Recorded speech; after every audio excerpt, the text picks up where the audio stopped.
¿La mentira piadosa existe? Y la respuesta es...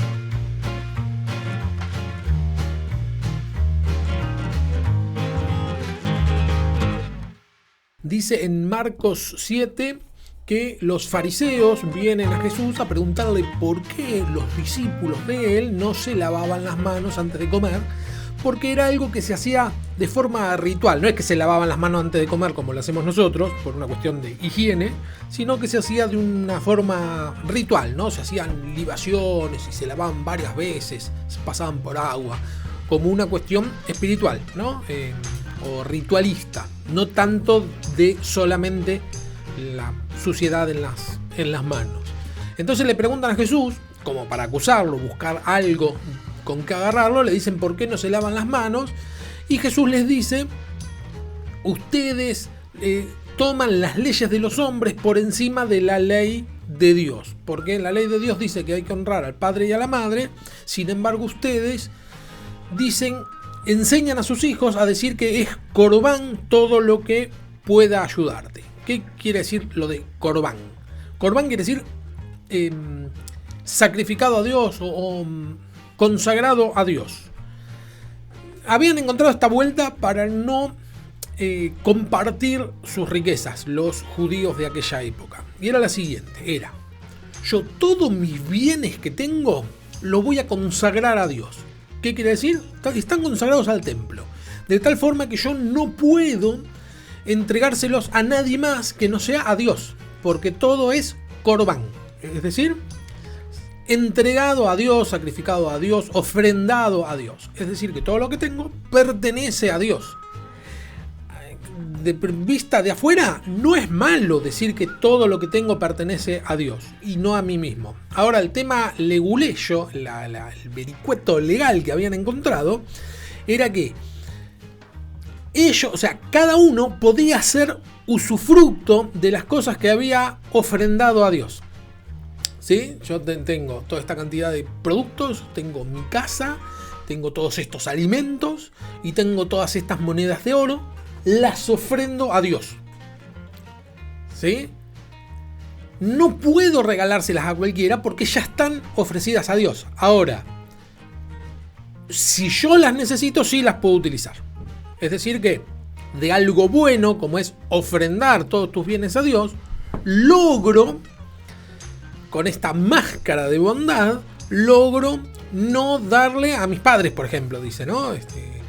Le niegan a los propios padres la ayuda que necesitan porque todo lo que tengo lamentablemente está consagrado a Dios y el usufructo que puedo hacer de ello es solamente para beneficio mío y no para dártelo.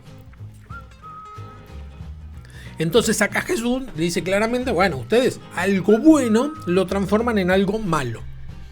Algo que esencialmente parece bueno lo transforman en algo malo. Nosotros podríamos traspolar esa enseñanza a decir, bueno, yo puedo hacer algo bueno, pero con intenciones nefastas que terminen siendo algo malo. Sí, puedo. Si yo dijera, bueno, voy a la iglesia todos los domingos, ¿no? Y alguien necesita ayuda un domingo, no sé, se le viene un huracán y se le vuela la casa, se queda sin casa. Necesita alguien que le dé una mano, ¿no? El sábado a la noche se le voló la casa. El domingo a la mañana, ¿qué hago? ¿Voy a la iglesia a orar, a alabar al Señor y a recibir la palabra? ¿O me quedo a ayudar a mi vecino que se le voló el techo de la casa? ¿Qué es lo conveniente? Bueno, si yo fuera religioso diría no, lo que conviene es todo el domingo se lo consagro al Señor, por lo tanto voy a la iglesia. Ahora, si yo esa consagración le doy un paso más, un nivel más, diría que la consagración consiste en ofrendar mi ayuda al que necesita. Es claro eso. Si yo tengo un dinero que decidí ofrendarlo a Dios, es decir, lo voy a llevar a la iglesia y cuando pase el alfolí voy a depositar ahí lo que yo ya había propuesto ofrendar a Dios. Y un amigo, un pariente, un vecino mentero que está necesitando justamente esa suma de dinero para algo que sea de vital importancia, ¿qué significa ofrendarlo a Dios? ¿Ir y dejarlo en el alfolí? ¿O dárselo al vecino, amigo o pariente que lo están necesitando? Bueno, entregarlo en la iglesia sería una actitud religiosa y sería no excelente. Hay un dicho que dice que lo bueno es enemigo de lo excelente. Si podemos hacer algo bueno está bien, pero si podemos hacer algo excelente es mejor. En este caso, si delante nuestro hay una necesidad, bueno, tendrías que hacer lo que está delante tuyo y esa sería la ofrenda a Dios. Ahora, lo otro es un poco más difícil de justificar, pero también hay fundamento bíblico sobre algo malo en sí mismo con propósitos buenos. ¿La mentira piadosa existe? Y la respuesta es sí. La mentira piadosa existe. La mentira blanca, como dicen. Hay mentiras que no son esencialmente malas, sino todo lo contrario, son esencialmente buenas. Me dirás, ¿estás fomentando la mentira? No, pero hay que salir un poquito del cascarón religioso y ver a dónde va a llevar una mentira. Si va a llevar a un daño o va a llevar a un beneficio. El ejemplo clásico es: estás en Europa durante la Segunda Guerra Mundial y tenés escondido debajo de tu sótano a un par de judíos perseguidos por los nazis. Tocan a la puerta el ejército nazi y te preguntan: ¿usted tiene algún judío escondido?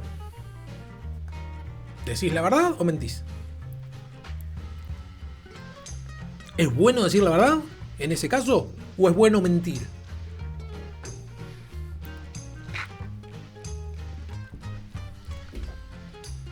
Supongo que ya tendrás tu respuesta.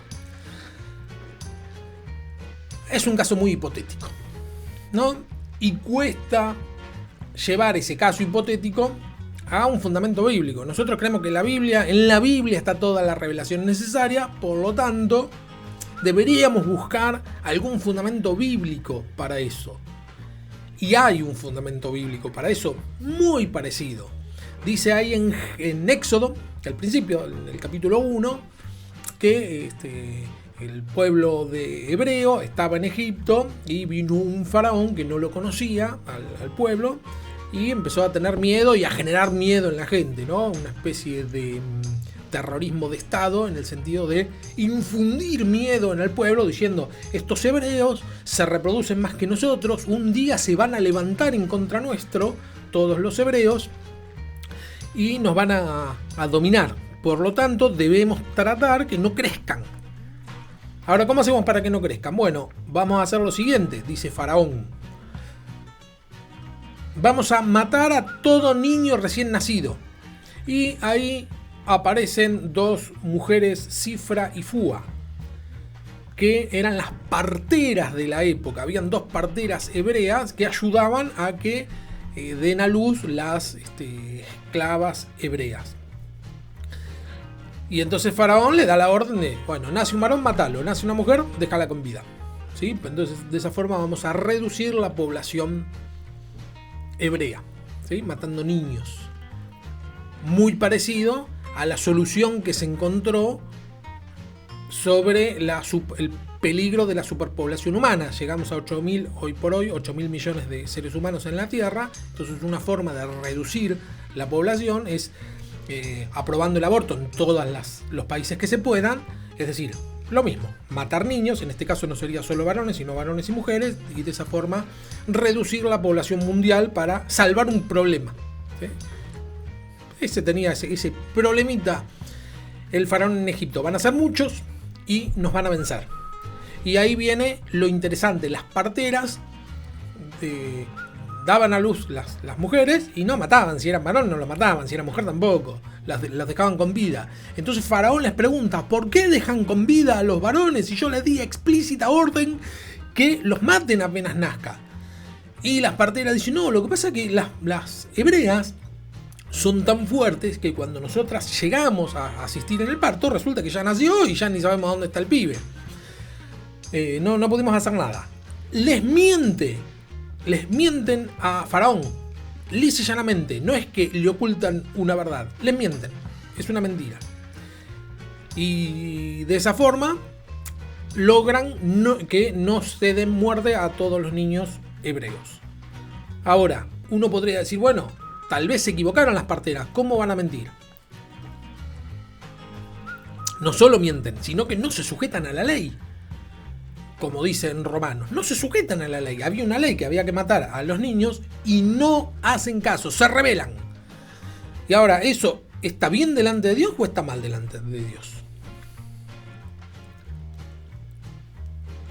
La respuesta está en la misma Biblia, está bien delante de Dios. No solo que está bien, sino que Dios las premia, dice. Como las parteras fueron temerosas de Dios, dice, Dios las bendijo con muchos hijos. En esa cultura, tener muchos hijos es símbolo de bendición de Dios. Es decir, que a lo que más anhelaba una mujer es a tener mucha descendencia, ¿no? Y dice con esas palabras, que Dios las bendice por hacer lo que hicieron, con muchos hijos. En ese caso, no solo estaba bien mentir, sino que era lo que se esperaba. Lo que Dios esperaba era que desobedezcan la ley y mientan. Y esto lo estoy diciendo con estas palabras para romper con la estructura religiosa que a veces tenemos. Que si no, mentira nunca. Bueno, pero ahí sí está bien claro que en ese caso debían mentir. Y muchas veces, hoy por hoy, nos encontramos con leyes que son aberrantes delante de Dios. Y los cristianos, ¿qué debiéramos hacer?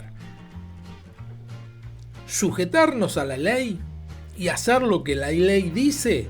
¿O rebelarnos contra esa ley y hacer lo que Dios dice? No estoy diciendo a partir de esto que, bueno, relativicemos todo. A veces la mentira puede ser buena y a veces consagrarse a Dios puede ser malo. No estoy diciendo eso. Sino que hay algunas excepciones.